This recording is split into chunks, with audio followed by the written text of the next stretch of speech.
Airstrikes have been carried out on the Venezuelan capital, Caracas, with the BBC's US partner, CBS News, saying that it has heard from US officials that the President Donald Trump ordered those strikes to be carried out. We're going to run the country until such time as we can do a safe, proper, and judicious transition. 2 a.m. The sky over Caracas lay still beneath its familiar layer of heavy, humid air. There were no sirens, no air defense searchlights sweeping across the clouds, no sound that suggested danger was approaching. To anyone standing on a balcony and looking down at the capital at that moment, everything appeared exactly the same as it had on thousands of nights before. The city was asleep. But in a space invisible to the naked eye, the war had already begun tens of minutes earlier.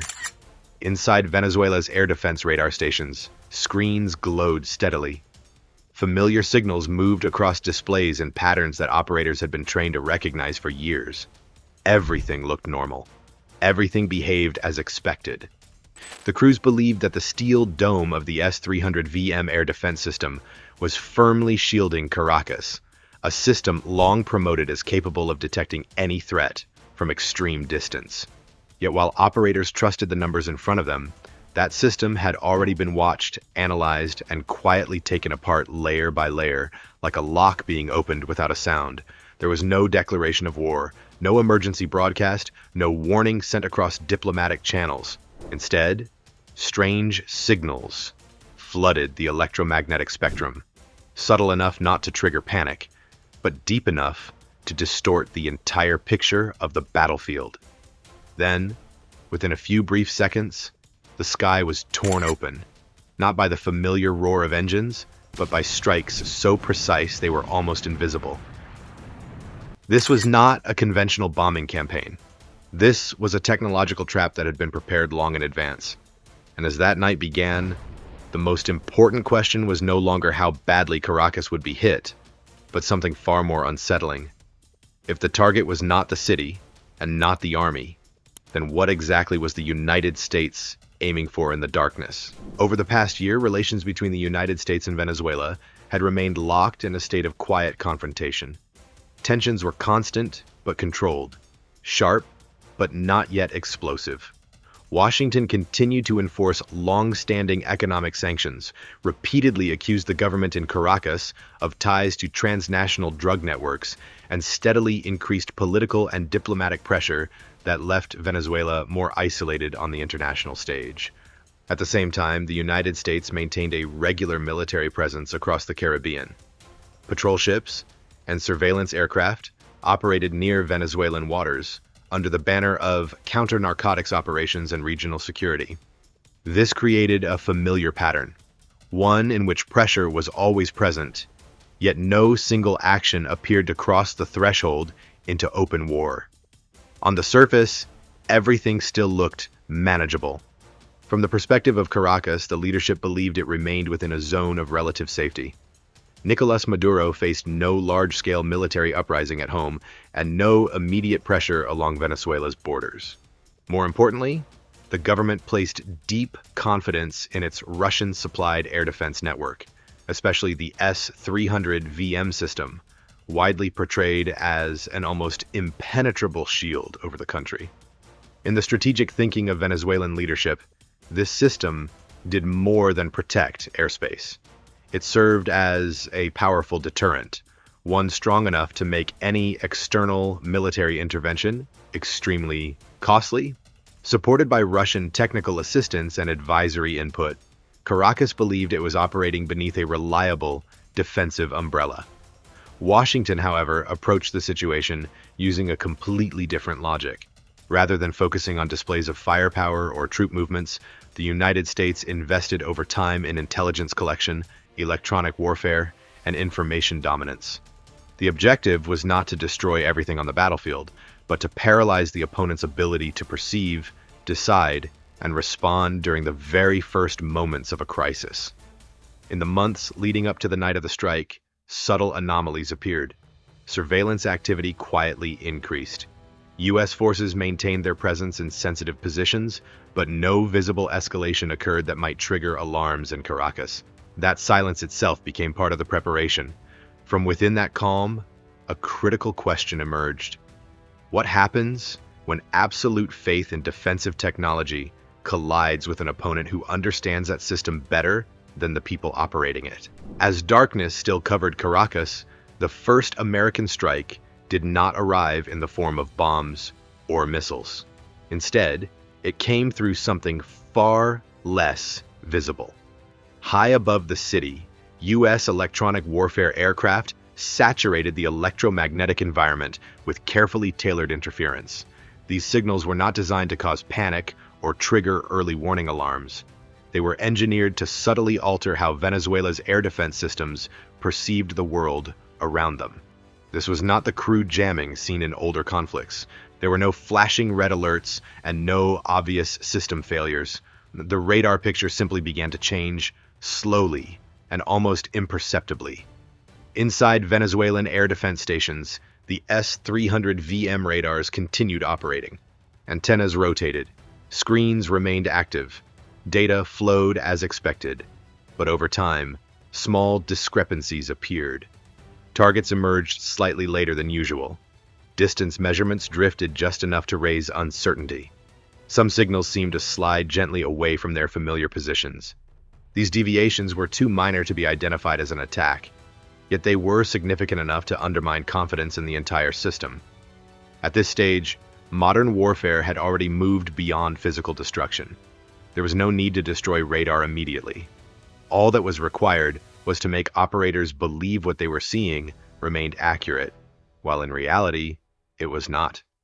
Their instinctive response was to try to see more clearly. That moment marked the closing of the trap. To confirm targets, the S-300 VM radar stations increased transmission power and maintained stronger, more consistent emissions.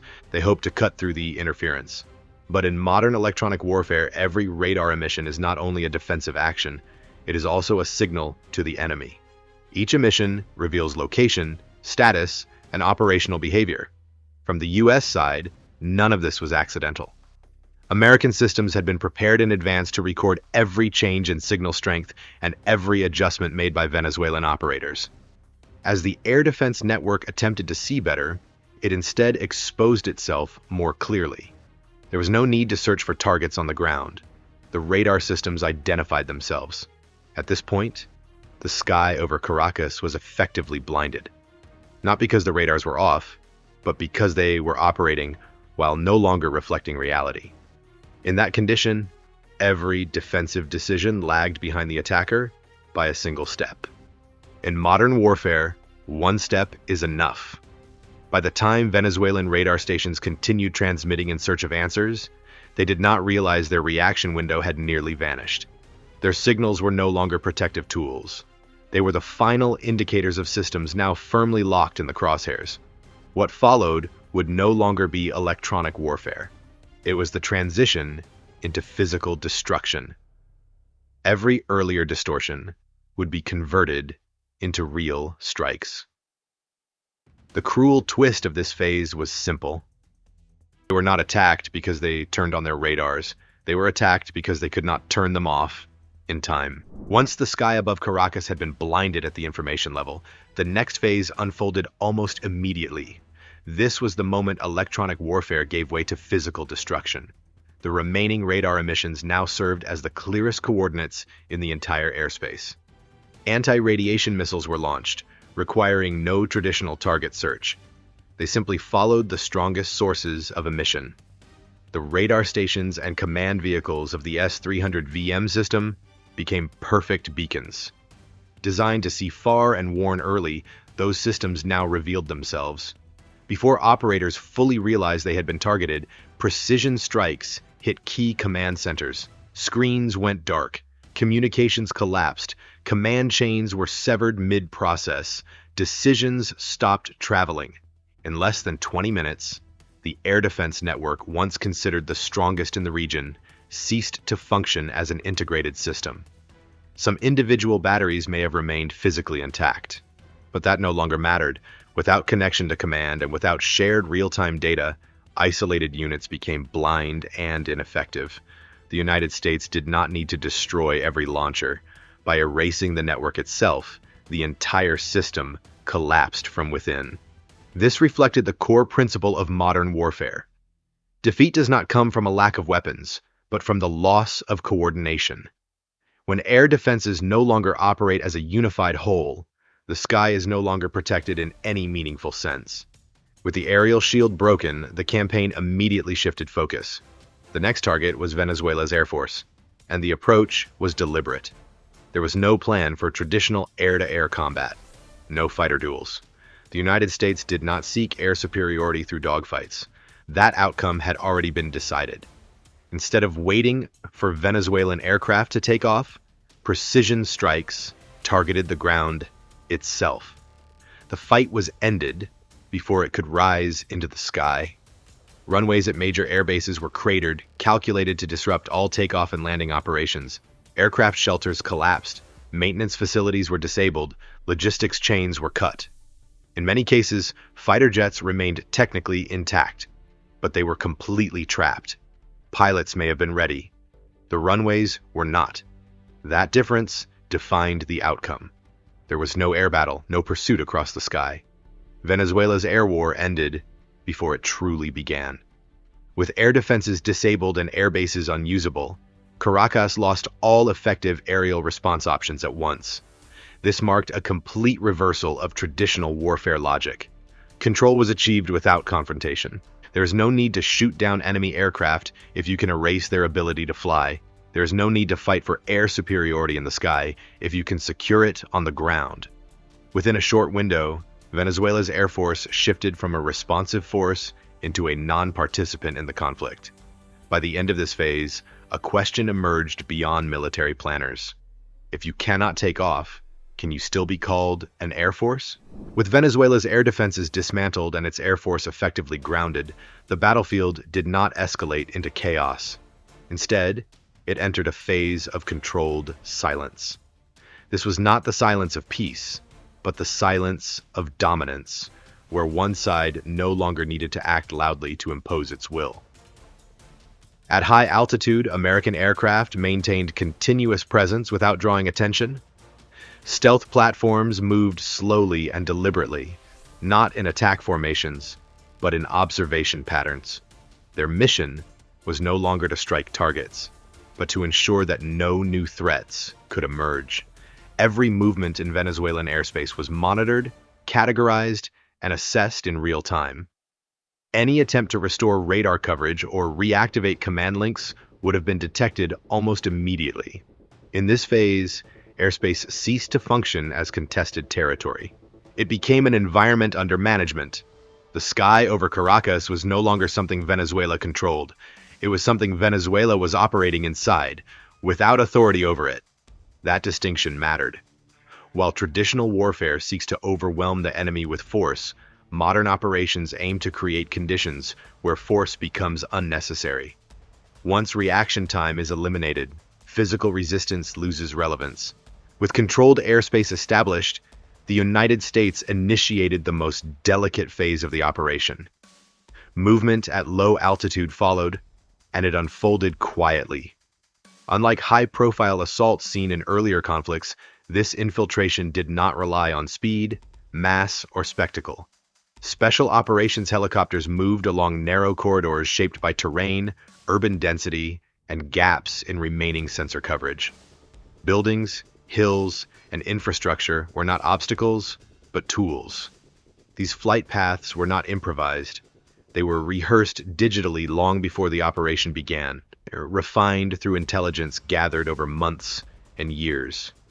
Patterns of civilian traffic, power grid behavior, and security routines had already been mapped. The helicopters moved where attention was lowest, where hesitation was greatest, and where verification systems no longer functioned as intended. Crucially, this movement did not depend on surprise alone. It depended on delay. By the time Venezuelan units began to suspect the situation had moved beyond airstrikes, they were already behind the timeline. The absence of clear orders created friction at every level. Local commanders hesitated to act without confirmation. Verification requests traveled upward through broken channels, then stalled. This delay was not accidental. It was the product of earlier phases. With radar coverage distorted and command networks fragmented, remaining security forces operated in isolation. Each unit saw only its immediate surroundings, without context. Without a shared picture, no unified response could form. As helicopters approached their designated zones, resistance did not materialize in the way doctrine would predict. There were no mass mobilizations, no emergency redeployments, and no decisive counteraction. Instead, there was confusion. Checkpoints remained manned but lacked guidance. Patrols continued their routines, unaware that the strategic environment had already shifted. Security personnel hesitated to escalate without authorization that never arrived. This was the moment when technological superiority translated into operational freedom. The United States did not need to suppress every unit. It only needed to ensure that no unit could act decisively. By the time local security elements realized that events were unfolding faster than they could interpret, the decisive movements were already underway. Momentum had shifted beyond recovery. The window had closed. Importantly, this phase was not aimed at territorial control.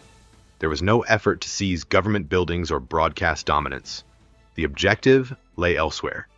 Every movement and every low-altitude approach was oriented toward locations defined not by military value, but by political gravity. Residences, secure transit corridors, and private compounds became the focus, not because they were unguarded, but because the system designed to protect them no longer functioned as a system. The significance of this shift cannot be overstated. In previous eras, leadership security relied on layers of physical defense and early warning. In this operation, those layers had already been neutralized without being visibly destroyed. Guards remained at their posts. Weapons remained loaded, but the architecture that gave their presence meaning had dissolved. By the time the final approaches began, the outcome was no longer dependent on firepower. It depended on timing. And timing had already been captured. As this chapter closed, one reality became unavoidable. The campaign was not designed to defeat Venezuela's military step by step. It was designed to bypass it entirely, reaching directly for the center of decision-making after ensuring that no coordinated reaction could intervene. As infiltration reached its final phase, the collapse of the system did not announce itself with explosions or public spectacle. It began with absence. Power, communication, and authority did not fail dramatically. They simply stopped appearing where they were expected. Across Caracas, power disruptions appeared sporadically, not as a citywide blackout, but as localized failures that compounded existing confusion. Communication nodes already strained by electronic interference now lost redundancy. Messages failed to transmit, and secure channels fell silent. In centralized systems, silence is more dangerous than noise. Orders that normally traveled through established hierarchies no longer arrived. Units accustomed to receiving direction from above found themselves waiting without guidance. Attempts to confirm authority went unanswered. In the absence of clarity, hesitation became the default response. This hesitation spread unevenly across the security apparatus. Some elements maintained position, fearing that movement without authorization could worsen the situation. Others withdrew to protect themselves and their immediate surroundings. The result was fragmentation, not rebellion, but paralysis. Meanwhile, U.S. forces operated within a completely different informational environment. Their movements were guided by intelligence models refined over time, including behavioral patterns, logistical habits, and contingency planning. These profiles did not rely on last-minute updates. They were built to function even when the opponent's system collapsed. By the time protective layers attempted to reorganize, they no longer resembled a defensive ring. They were isolated points acting without awareness of one another. The approach to the central objective unfolded with speed and restraint. There was no escalation because escalation was unnecessary.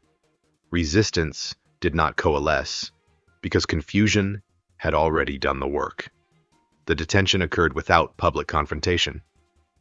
There was no broadcast, no immediate acknowledgement, and no attempt to shape perception in the moment. From an operational standpoint, visibility would have added risk without benefit. What mattered was separation. By the time elements of the Venezuelan state attempted to re-establish situational awareness, the central figures were no longer accessible. Attempts to locate them produced contradictory information. Routes once assumed secure had already been bypassed. Safe locations were no longer relevant. This absence triggered a cascading failure. In political systems heavily dependent on centralized authority, decision-making does not decentralize smoothly. It collapses into uncertainty. Without confirmation of leadership status, no one could issue binding orders. Without orders, initiative stalled. Minutes stretched into hours. During that time, no unified directive emerged. Competing assumptions circulated quietly, but none carried authority. The system remained intact on paper. In practice, it had lost its ability to act. This was the defining outcome of the operation. The regime did not collapse because its forces were annihilated.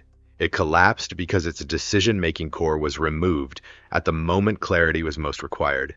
In modern conflict, this distinction is critical. Power is no longer measured solely by territory or the number of weapons deployed. It is measured by the ability to decide faster than the opponent and to deny that same ability in return. By removing leadership from the decision loop, the United States achieved a form of victory that did not require prolonged engagement.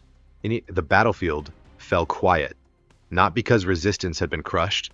It fell quiet because no one remained who could authorize resistance coherently.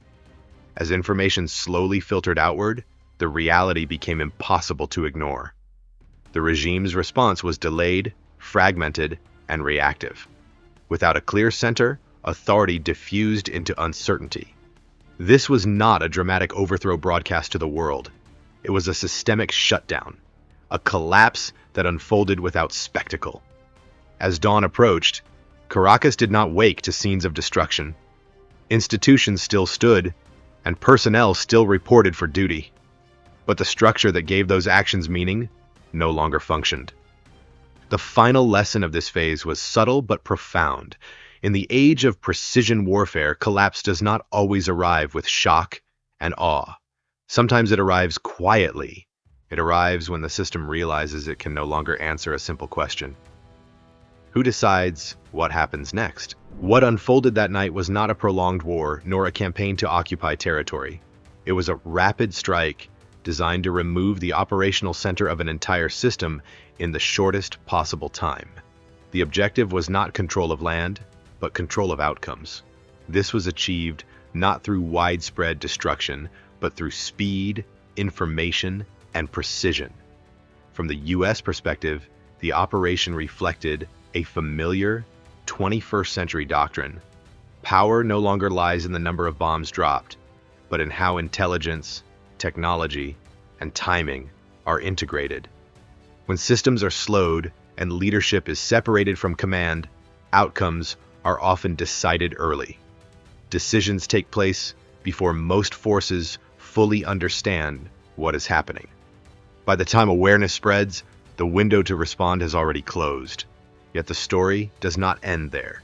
Beyond the immediate operation, it raises a broader question for the modern world. In an era of precision warfare, does any truly safe space remain for political leadership? If you were the decision maker, how would you interpret this outcome?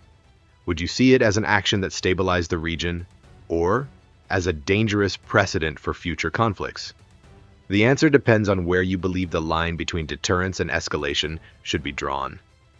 Leave your thoughts in the comments and subscribe to Military Power to continue exploring the military secrets that rarely make it into the headlines.